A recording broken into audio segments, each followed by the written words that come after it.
Hi, Farai, and welcome. We are so happy to have you here today and be able to have this chance to really talk to you about what's going on in the world right now. We're actually currently running a campaign that's all about yes, we marched. Yes, we as women are ready to do something with our lives, make a difference. And now, post March, now what? What is our role? What is our purpose? How do we step up? And we're really excited to get your perspective on a lot of things today. So, again, thank you for joining us. This is Farai Chideya. She is a political journalist and author of 6 books. And most recently, she worked with Nate Silver at 538. And prior to that, with CNN, ABC, NPR. So she has a wonderful perspective on what's happening in our geopolitical reality and where we are as a nation and what is our role as women. So I'll start with the first question, Farai. I'm just curious, did you march? Where did you march? And how was that? Yeah, so Parna, it's great to be with you. I marched in Washington, D.C., and having covered this election, I was obviously very emotionally invested in the whole journey that our nation took Yeah, and the world took. I mean, there were absolutely. people in the UK who had just been through Brexit who were like, "Oh wow, you guys too." Yeah. And so this is really a global question. And Yeah. so I went with a group of women from college. I've been out of college for 25 years, but our friendships have deepened, and several of us came from around the country. And there were hundreds of thousands of people in Washington, D.C. Yeah. The streets were full, and it was always interesting to see people who were Trump supporters who came Right. across the marchers, because the march was very peaceful. It Yeah. was passionate but very peaceful, and I saw Trump supporters talking to people who had come to march. Mm. It's also important to remember that people march for different reasons. Some people came for a specific cause. Yeah. I saw people there for disability rights, people there for reproductive rights. Okay. People who believed that Donald Trump was not lawfully elected, sort of Right. presaging this whole conversation about Russia. But I think Yeah. in general, people were there to say, you know what, we're an inclusive country, Yeah. and we stand up for this idea that all of us belong here. Yeah. And Beautiful. those were not themes we heard as much of during the election. So it was even more than women marching. It was Yeah. actually like Oh, the there were world definitely. marching. Yeah, because I was in Australia, so I wasn't able to be there. So I'm just excited to hear, different people's perspective on this, and exactly that you were actually part of covering this election, and then you got to be there afterwards. Yeah. So it's wonderful. Yeah. So, what do you believe is the work we have to do as women post March, right? Because a lot of us marched as women. I think it was millions. But what next? What now? Because I personally believe we have to go beyond marching and protesting and writing on Facebook, that it's really important we move into action. So, I'd love to hear what you think is the opportunity. Well, I think that right now a lot of us are trying to figure out who we are Mm, in relationship to society. So it's hard enough sometimes to say, well, who am I? And what do I need to do on a day-to-day basis? Or what do I need to do to pay the rent? But to figure out how can I contribute to society when it's, in a space where people are at each other's throats. mm, And I think that a lot of women have um, a natural, well, the word natural is kind of dangerous when you talk about gender, but certainly many women take the initiative to build bridges. yeah. Many women take the initiative to gather community. Yeah. I call myself a family gatherer, and I don't just mean Beautiful. my own blood family, but my family of choice, and this idea of community as family. And right now, a lot of people are scared and afraid. And if we do that family gathering and that community building, then we can get ourselves into a place where we can be better citizens of whatever country we live in, and also better members of a global community. Beautiful. Beautiful. And I really do believe that a lot of us are meeting right now, perhaps for the first time in the last couple of years, and gathering because we have work to do in different tribes. So I actually really do agree with that it's so important to find your tribe and to do it together, to do it as a community, to really create interdependence. So we're all moving with each other and helping each other. It's really beautiful. So my next question is, what's your perspective? Because you and I have had a few conversations about this. What's your perspective around what's happening right now? We recently published a manifesto that our perspective is, this is a reflection of our mass consciousness, what's happening right now. I'd really love to know what your perspective is on, all of this upheaval, and, what's really going on. Yeah, I do agree that there's a question of the group consciousness, the mass consciousness. And I tend to look at things through the lens of many different forces on society. So I'm looking at forces like automation, the fact that a lot of machines can do jobs that you used to need people to do. And so a lot of us are feeling unwanted and unappreciated and left out. Yeah. And those feelings make us a bit edgy and uncharitable. And we are not always our best selves when we don't feel wanted by society. Yeah. So I think we have a real crisis around knowing where we fit, knowing how we fit into society. Yeah. And if we perceive that, then sometimes it brings out this edges of anger, sometimes xenophobia. So I think that there are many big forces that are beyond any one person's individual control, but they affect how we feel individually. Yeah. So we have to deal with our own emotions and our own thoughts, and we have to also pay attention to these national and global trends that are reshaping our lives. Absolutely. And like you said, it's kind of popping up all over the globe. So clearly it's a collective beyond America. It's a collective that something is shifting. Yeah, that's wonderful. And you and I spoke about this as well. I'd love for you to share it with the people that are having the opportunity to watch this.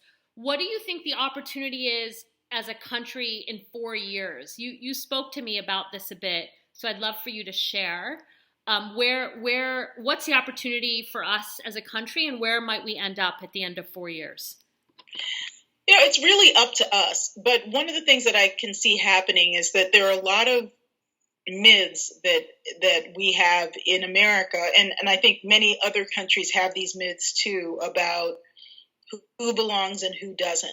And so, for example, in America, there have been Latino communities since the 1600s. There have been Asian Americans here for hundreds of years, and we have all these myths and origin stories, but we have to realize that we are bigger than necessarily the origin stories that we tell ourselves all the time. And we have to be willing to go back and say, what does it really mean to belong? Because I'm the child of one American and one immigrant. And I don't think that my father, who's passed away, who was an immigrant, belongs here any less than my mother did, who was born here. And so what does it mean to belong? If we can figure out over the next 4 years what belonging means, what citizenship means, what it means to be a good, kind person, what it means to extend friendship to each other, sisterhood, brotherhood, what some people call agape love, which is this brotherly, sisterly love. Beautiful. If we can figure out how to move, because a lot of the rhetoric around diversity, for example, is framed around tolerance, which is, I think, a very minimal requirement. And I would love to move beyond tolerance, which just says, I'm not going to hit you in the head. Yeah. I'm going to tolerate you being here, to agape love, which is, you're my brother, you're my sister. Maybe I don't like everything about you, but you are part of me and I'm part of you. Yeah, and beautiful. That is what we need to move forward. It's funny. I'm spending the week with my tribe here in LA, my spiritual community, part of Art of Living, and their vision is actually one world family. The founder said one world family, where we're all in this together.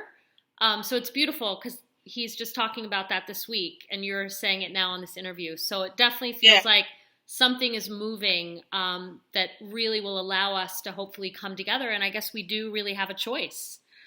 About what we do with it. It's the tough times that make us really think about family and make us really think about what we want. I mean, in the good times, it's great, but we don't have to challenge ourselves as much to figure out what we want. It's the times that are challenging that really let you know who you are. Yeah. And they're not easy, but you find your center, you find your moral fiber, you find your community, all of that. It's awesome. In like a phoenix from the ashes, right? We have the opportunity to rise. Yeah.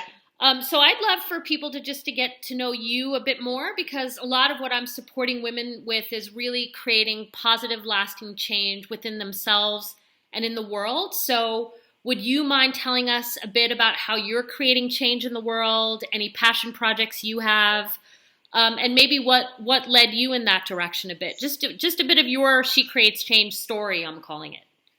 Yeah, well, you and I have been working together, which I love, because I'm someone who sees myself as a giver and a change maker, but sometimes I'm not quite clear on what I want. And I'm trying to move ahead into a space where I can, start a family and have not just a life for myself, but a life where I can support someone who's completely dependent on me. Yeah. And in order to do that, you have to be very healthy. You have to be someone who can put yourself second, but not last, Nice. And I think that a lot of times women are like, well, I'm last. I need to do this for work and this for family and this for, my faith community and this whatever. But you also have to, I think that what I've been working on with you is really prioritizing my well-being so that I have something to give other people. Beautiful. Because if you're a dry well, no one gets any water. And that's a delicate balance for a lot of people, women and men, but I think particularly women. And so that's something that really is interesting to me. And on a work level, I do a lot of work in both national and international journalism communities, academic communities.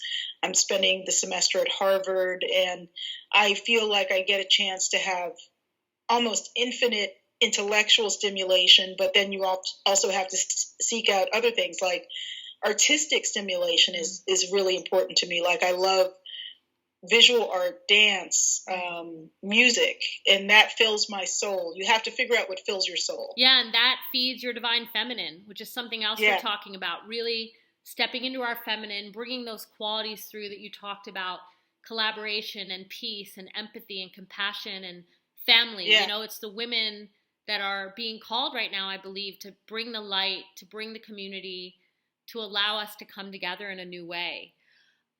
So I have one last question, because we'd love to hear this from you. What advice would you want to give to the women that are listening to this, or the people that are listening to this, but in particular women, post-March, women, here's what I'd love to say to you to help you, support you to do your part. Yeah, I think it's important. One thing that I've been stressing over and over again is the difference between acknowledging and believing. So let's say that someone in your life, your mother, your father, your best friend, says something that you think is complete BS. You don't have to believe what they're saying, but you have to acknowledge what they're saying. They have a reason for saying what they're saying. They have a reason for believing what they're believing. So I personally believe that climate change is real and incredibly destructive. But if someone is a climate change denier, I can acknowledge what they're saying. I can understand where what they're saying is coming from. I don't have to change my beliefs, but rather than always sort of jumping down people's throats and saying, you're full of it, just like acknowledge, okay, this is a deeply held belief that this person has. Why don't I try to understand where that belief comes from?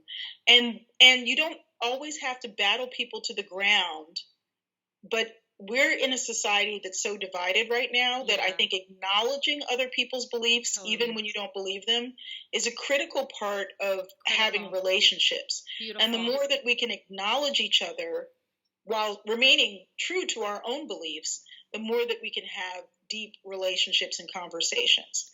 I don't know if you realize this, Farai, but there's a body of work called Nonviolent Communication, where he absolutely says exactly this. It's empathy first. So if somebody doesn't feel heard, they're actually not able to hear you. And like you said, it's a lot of, well, this, no, this. And so no one's really listening. And then we shut down. And then we become more divided. But if we have empathy, which is another quality of the divine feminine, if we cultivate empathy and we're willing to step into someone else's shoes and really have them feel heard, then they're able to actually feel heard, and then they can come together. So I actually don't think there was a better piece of advice you could give. because ultimately we need to heal this divide if we're going to move forward and make it through on the other side. I agree. Farai, thank you so much for your amazing perspective. You've traveled so much. You've seen so much. You were upfront and personal with Nate Silver, who, if people don't know him, they should check him out, 538. It's a fantastic site. I actually want to say I think it was one of the more unbiased sites. So you had an opportunity to work with really integrous people in the media. So thank you for that. And we're just super excited for people to hear this interview and share it with their friends and get the word out about everything that is going on right now. So, Farai, thank you so much, and we'll see you again. Thanks. Yeah, I appreciate your leadership. Thank you. Bye.